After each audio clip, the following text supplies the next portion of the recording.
ক্ষমা ছাড়া দ্বিতীয় কোনো কথা নেই।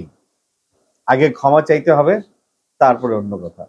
বলছিলাম আফরান নিশু সম্পর্কে সাকিবিয়ানদের বিবৃতি। অনেক সাকিবিয়ান কন্টেন্ট ক্রিয়েটার আছেন যারা কন্টেন্ট বানানি শুধু শাকিব খানের জন্য, শাকিব খানকে ভালোবেসে শুধু শাকিব খানের কন্টেন্ট বানান। তারা একেবারেই চাইছেন না আফরান নিশো তাণ্ডব সিনেমায় থাক। আবার যমুনা টেলিভিশনের একটা বিবৃতি এসেছে যেখানে তারা উল্লেখ করেছে আফরান নিশো তাণ্ডব সিনেমায় থাকছেন, এটি একেবারেই নিশ্চিত। সেই সঙ্গে বাড়তি প্রাপ্তি থাকছে সিয়াম আহমেদ। শরীফুল রাজকে 40 সেকেন্ডের একটা ক্যামিওতে দেখবো, সেটি আগে থেকেই অনেক আলোচনায় এসে গেছে। আমিন খান ভিলেন থাকবেন, এই আলোচনাটা সরে গেছে। এখন একটা আলোচনা আসতেছে যে বোম্বের কোন এক ভিলেন তাণ্ডবে থাকতে পারে। এই সমস্ত কিছু নিয়ে আজকের আলোচনা, আশা করছি আলোচনার শেষ অবধি সঙ্গেই থাকবেন। যারা আমার ভিডিও নিয়মিত দেখেন কিন্তু সাবস্ক্রাইব করতে ভুলে গেছেন, চ্যানেলটা সাবস্ক্রাইব করে দিবেন। যমুনা টেলিভিশনের এই সংবাদটি প্রকাশ হওয়ার পর থেকে সাকিবিয়ানদের শিবিরে একটি হই হই রই রই লেগে গেছে। বিশেষ করে আমেরিকা থেকে ফারজানা, বাংলাদেশ থেকে রাজশাহী থেকে একজন, তারপরে ওয়াসিম, রাজশাহীর ওর নামটা আমি মানে হুট করে নাম মনে আসে না, যাই হোক রাজশাহীর উনি আছেন, অনেকেই আছে, সবার নাম তো আমি এই মুহূর্তে মনে আসছে না, কিন্তু সবার ভিডিও আমি দেখি। আমার একটা প্রবলেম হয়, সেটা হচ্ছে হুট করে নাম মনে আসে না, তো সেজন্য আমাকে ক্ষমা করবেন। তো তারা সবাই চাইছেন যে শাকিব খানের তাণ্ডবে আফরান নিশো না থাকে, তাহলে তারা তাণ্ডব সিনেমা বয়কটের ডাক দিন। বয়কটের ডাক অবশ্য অলরেডি দিছে, কিন্তু সেই ডাকে খুব একটা সাড়া পড়ে নাই। কারণ যারা জেনুইন শাকিব খানকে ভালোবাসেন তারা শাকিব খানের সিনেমায় কে আছে না আছে এটা তাদের কিছু যায় আসে না, তারা শাকিব খানকে দেখবার জন্য এই সিনেমা দেখবার যায়। ওই জায়গা থেকে বয়কটের ডাকটা খুব একটা আমলে নেয় নাই কেউ। তবে সেকেন্ড যে ইস্যুটা আমলে নিয়েছে সবাই, সেটা হচ্ছে যে আফরান নিশোকে ক্যামেরার সামনে এসে ইনিয়ে বিনিয়ে নয়, স্ট্রেইট ওয়েতে সে শাকিব খানকে নিয়ে যা বলেছে সেই ইস্যু ধরে শাকিব খানের কাছে ক্ষমা চাইতে হবে, এটি সাকিবিয়ানদের বক্তব্য। যদিও শাকিব খান এই বিষয়ে শুরু থেকে এ পর্যন্ত নীরব। সম্প্রতি মেরিল প্রথম আলো পুরস্কারে শাকিব খান এবং আফরান নিশো একই স্টেজে তারা দাঁড়িয়ে পারফর্ম করেছে, কিন্তু ওনাদেরকে নিয়ে তানভীর তারেকের একটি লাইন আমার খুব ভালো লেগেছে। একই স্টেজে তারা যেন সৎ ভাইয়ের মতো আচরণ করেছে, কেউ কারো দিকে ফিরে তাকাচ্ছেন না, কেউ কারো সঙ্গে কথা বলছে না, কথা বলছে কিন্তু শাকিব খান তো একেবারেই চুপ, আর আফরান নিশো কথা বলছে তাসনিয়া ফারিনকে ইয়ে করে, ইঙ্গিত করে, বা তাসনিয়া ফারিনের ঘাড়ে বন্দুক রেখে। এই বিষয়টা আরো সুন্দর হতে পারত। যেমনটা আমরা দেখি শাহরুখ খান, ভিকি কৌশল যখন ফিল্মফেয়ার অ্যাওয়ার্ডে ক্যাটরিনা কাইফকে নিয়ে মজা করে, বা সালমান খানের সঙ্গে ভিকি কৌশল যখন ক্যাটরিনা কাইফকে নিয়ে মজা করে, বা একজন আরেকজনকে টিজ করে, একটা একটা আমোদ ঘন একটা পরিবেশ তৈরি হয়ে যায়। তো ওনাদেরকে একসঙ্গে তো স্টেজে তো একসঙ্গে উঠাইতে পারছে মেরিল প্রথম আলো, কিন্তু একসঙ্গে ওনাদের যে কম্বাইন্ড পারফরমেন্স, সেই পারফরমেন্সটা দিতে পারে নাই। বাংলা একটা কথা আছে, কথাটা আসলে ইংলিশে, সেটি বাংলা অনুবাদ করলে যেটি দাঁড়ায় আর কি। আগে ইংলিশ কথাটা বলি, you can take the horse to the water but you can't make it drink.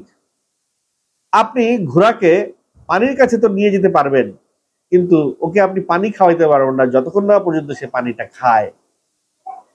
তাহলে এখানে কে ঘোড়া আর কে পানি, এটা আপনারা বিবেচনা করুন, সেই বিষয়টা আমি যাচ্ছি না। ঘোড়ার পানিকে একসঙ্গে নিয়ে গেছে মেরিল প্রথম আলো, সেই জন্য মেরিল প্রথম আলোকে আমি অ্যাটলিস্ট ক্রেডিট দেব। এখন যে সংকটটা তৈরি হয়েছে যে আফরান নিশো যদি, আচ্ছা এটাকে আরেকটা কথা বলে রাখি, সেটা হচ্ছে যমুনা টেলিভিশন বলতে চাইছে তারা বিশ্বস্ত সূত্রে খবর পাইছে যে আফরান নিশো থাকছে, আফরান নিশো তাণ্ডবে থাকছে।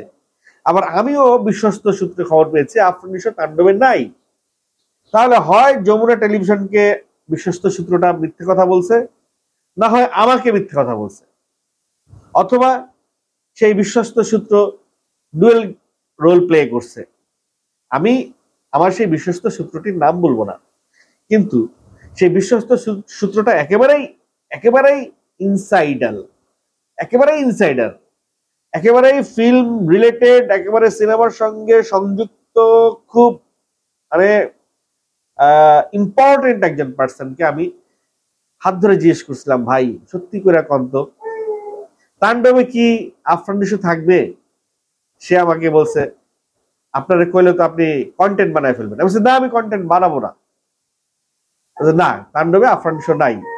আমি ওনার ওই ইস্যুটা নিয়ে কন্টেন্ট বানাচ্ছি না। এখন আপনারা আমার প্রশ্ন করবেন ভাই আপনি তো কন্টেন্ট বানাবেন না, আমি ওনার কথা ধরে কন্টেন্ট বানাচ্ছি, আমি কন্টেন্ট বানাচ্ছি যমুনা টেলিভিশনের কথা ধরে। যমুনা টেলিভিশন যে বিশ্বস্ত সূত্রটা পেয়েছে, সূত্র খবর পেয়েছে যে তাণ্ডব আফরান নিশো থাকছে কনফার্ম, সেটা হয় আমি যেটা শুনেছি তার পরের ঘটনা, না হয় তো হয় আমাকে মিস ইনফরমেশন দিয়েছে অথবা যমুনা টেলিভিশন মিস ইনফরমেশন পেয়েছে। যেটি হোক, তাণ্ডবে ধরে নিচ্ছি যমুনা টেলিভিশন সঠিক ইনফরমেশনটা পাইছে, আমাকে না হয় ভুল ইনফরমেশন দিয়েছে। তো যমুনা টেলিভিশন যদি সঠিক ইনফরমেশনটা পেয়ে থাকে আর আফরান নিশো যদি তাণ্ডবে সত্যি থেকে থাকেন, তাহলে তাণ্ডবের জন্য এটি একটি, আমি মনে করি এটি একটি মাইল ফলক। শুধু আফরান নিশো নয়, সিয়াম আহমেদের যুক্ত হওয়া, শরীফুল রাজের যুক্ত হওয়া, তাহলে বহু বছর পরে শাকিব খানের কোন সিনেমায় মাল্টিকাস্টিং হতে চলেছে। সমসাময়িক যারা স্টার, সুপারস্টার, শাকিব খান তো সিয়াম আহমেদকে সুপারস্টার বলে সম্বোধন করেছেন, শাকিব খানের একটি সিনেমায় সমসাময়িক সুপারস্টার আছে বা থাকছে, এটি অনেকদিন পরে ঘটছে। তো এই ঘটনাটা ঘটার ফলে একটা বিশেষ একটা ঘটনা ঘটবে, যেটি হচ্ছে গিয়ে যে সিয়াম আহমেদের দর্শক, আফরান নিশোর দর্শক, শরীফুল রাজের দর্শক শাকিব খানের সিনেমা দেখতে অ্যাড হবে। শাকিব খানের তো একটা বিশাল দর্শক শ্রেণী আছেই, সেটির সঙ্গে আরো অনেক শ্রেণীর দর্শক অ্যাড হতে চলেছে এটার ভিতরে।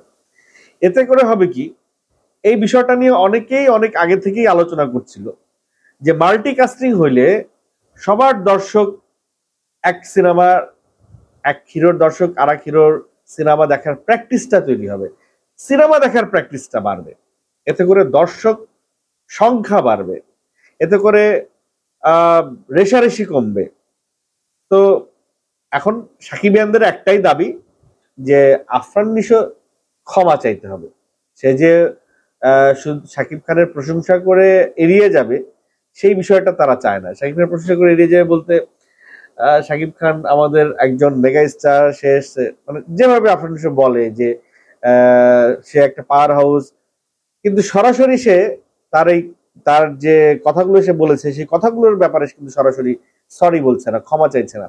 এই ক্ষমাটাই সাকিবিয়ানরা চায়। এখন কথা হচ্ছে যে এটা কি শাকিব খান চায়? আর শাকিব খানের অমতে, শাকিব খানের ইচ্ছার বিরুদ্ধে শাকিব খানের সিনেমায় আফরান নিশো থাকবে, এটা কি হতে পারে? এটি কি হওয়ার কোনো চান্সেস আছে? আমার মনে হয় নাই। তো যেখানে শাকিব খান নিজেই মেনে নিয়েছেন তার সিনেমায় আফরান নিশো থাকবে, সেখানে আমি বোধ করি সাকিবিয়ানদের কোনো আর কথা থাকতে পারে না। মায়ের চেয়ে মাসির দরদ বেশি, তখন বিষয়টা এরকম হয়ে দাঁড়াবে। যেখানে শাকিব খান নিজেই সম্মতি দিয়েছেন, যেখানে শাকিব খান নিজেই তার সিনেমায় আফরান নিশোর ইনভলভমেন্টকে রাখছেন, সেখানে সাকিবিয়ানরা যদি এটি নিয়ে আর কথা তোলেন, তাহলে বিষয়টা একটু বেশি হয়ে যায়, একটু বেশি হয়ে যায়। আবার বাংলায় আরেকটা প্রবাদ আছে, অধিক সন্ন্যাসীতে গাজন নষ্ট, বা এটাকে এভাবেও অনেকে বলে অতিভক্তি চোরের লক্ষণ। শাকিব খানকে এত ভালোবাসা বেশি ফেলতেছেন, এত ভালোবাসা বেশি ফেলতেছেন যে শাকিব খান কি করবেন না না করবেন সেটি শাকিব খানের চাইতে আপনারাই বেশি ভালো বুঝতে শুরু করেছেন।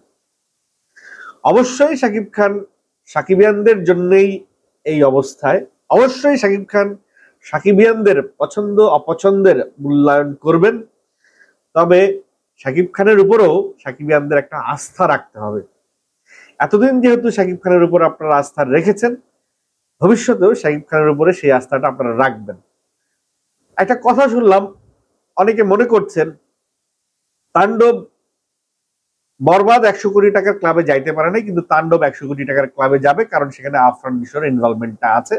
এই কারণে, শুধু এই কারণে তাণ্ডব 100 কোটি টাকার ক্লাবে যাবে শুধু তাই নয়, সেখানে তো সিয়াম আহমেদের ইনভলভমেন্টও আছে, সেখানে শরীফুল রাজের ইনভলভমেন্টও আছে, সেখানে সাবিলা নূরের ইনভলভমেন্ট আছে, সেখানে each and every person in front আর ব্যাক ক্যামেরায় যারা কাজ করছে প্রত্যেকের ইনভলভমেন্ট সেখানে আছে। শুধুমাত্র একজন এই সিনেমা যদি 100 কোটি টাকার ক্লাবে যায়, শুধুমাত্র একজন তার দাবিদার হবে আর বাদ বাকিকে আপনারা উপেক্ষা করবেন, তা কিন্তু হয় না। এখানে রাহেন রাফিকে উপেক্ষা করার কোনো সুযোগ নাই। রাহেন রাফি এই সিনেমার পরিচালক, তার একটা বিশাল ক্রেডিট তার ভিতর উপরেও যায় যদি তাণ্ডব 100 কোটি টাকার ক্লাবে প্রবেশ করে। তো যাই হোক, আফরান নিশোকে নিয়ে যে সমালোচনা বা যে রেশারেশি সৃষ্টি করার চেষ্টা করছেন যারা, যারা এটাকে হাইলাইট করে সিনেমার 12টা বাজানোর চেষ্টা করতেছেন, তাদেরকে বলবো যে একটু ভাবেন, একটু ভাবেন তো। আফরান নিশো এখানে থাকলে এই সিনেমা আপনারা দেখবেন না, বয়কট করবেন, এই ধরনের কথাবার্তা বলে আপনাদের কি উন্নয়ন হচ্ছে? সিনেমার কি উন্নয়ন হচ্ছে? তাণ্ডবের কি উন্নয়ন হচ্ছে? শাকিব খান সিনেমাকে এতটাই পছন্দ করেন, এতটাই ভালোবাসেন, আপনাদের যদি মনে থাকে তাহলে আপনারা স্মরণ করে দেখবেন, লিডার আমি বাংলাদেশে সুরমা সুরমা গানে শাকিব খান যখন বুবলির সাথে পারফর্ম করে, তখন বুবলির সাথে শাকিব খানের দা কুমড়া সম্পর্ক, বুবলির সাথে শাকিব খানের দা কুমড়া সম্পর্ক। সেই অবস্থাতে লিডার আমি বাংলাদেশে শাকিব খান আর বুবলি পারফর্ম করে গেছে, কাউকে বুঝতে দেয় নাই। কি কারণে করছে? এটা সিনেমার স্বার্থে করছে। ভাই, আফরান নিশো আর শাকিব খানের যদি পার্সোনাল কোনো ইস্যুস থাকে, সেটা সিনেমার বাইরে, সিনেমার ভিতরে তাদের কোনো পার্সোনাল ইস্যুস নাই। সিনেমার বেটারমেন্টের জন্য আফরান নিশো শাকিব খান যদি এক হইতে পারে, তাহলে সাকিবিয়ানরা কেন এই বিষয়টাকে উপেক্ষা করতে পারবে না? প্রশ্নটা একটু ভেবে দেখবেন। আমার মনে হয় তাণ্ডবে যদি আফরান নিশোর সংযুক্তি থেকে থাকে, তাহলে সেটি সিনেমার উন্নয়ন হবে, সিনেমার মান উন্নয়ন হবে, সিনেমার ভালো হবে, তাণ্ডবের ভালো হবে।